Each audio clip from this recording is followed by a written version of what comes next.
बहुत समय पहले दक्षिण में एक राज्य था। उस राज्य के राजा के 3 बेटे थे।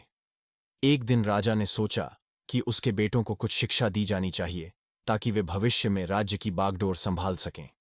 इस विचार के साथ राजा ने अपने तीनों बेटों को दरबार में बुलाया और कहा, हमारे राज्य के बाहर एक नाशपाती का पेड़ है। मैं चाहता हूं कि तुम तीनों 4-4 महीने के अंतराल पर जाकर इस पेड़ का निरीक्षण करो और मुझे बताओ कि वह पेड़ कैसा है। राजा के आदेश का पालन करते हुए तीनों बेटों ने तय समय पर उस पेड़ को देखने के लिए यात्रा की। जब सभी लौट आए, राजा ने फिर से उन्हें दरबार में बुलाया और उनसे कहा, बताओ, वह पेड़ कैसा था?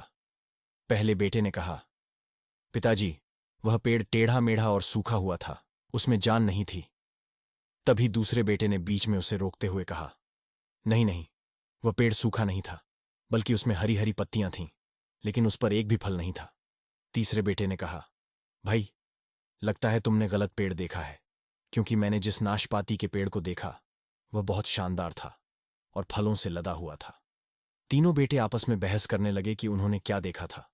तभी राजा अपने सिंहासन से उठे और बोले, बेटों, तुम तीनों को आपस में बहस करने की जरूरत नहीं है। दरअसल तुम सभी सही हो। मैंने जानबूझकर तुम्हें अलग अलग मौसमों में पेड़ को देखने भेजा था, और जो तुमने देखा वह उसी मौसम के अनुसार था।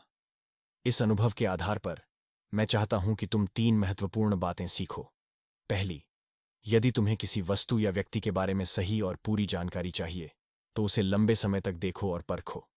दूसरी, जैसे पेड़ मौसम के कारण सूखा, हरा या फलों से लदा होता है, वैसे ही इंसान की जिंदगी में भी उतार चढ़ाव आते हैं। अगर तुम कभी बुरे समय से गुजर रहे हो तो साहस और धैर्य बनाए रखो, क्योंकि समय हमेशा बदलता है। और आखिरी बात, अपनी बातों पर अड़े मत रहो, बल्कि अपना मन खुला रखो और दूसरों के विचारों को भी सुनो और समझो। दुनिया ज्ञान से भरी हुई है, और चाहे जितना भी प्रयास करो, तुम अकेले सारा ज्ञान हासिल नहीं कर सकते।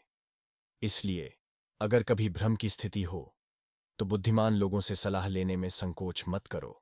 हमें सपोर्ट करने के लिए चैनल को सब्सक्राइब जरूर करें।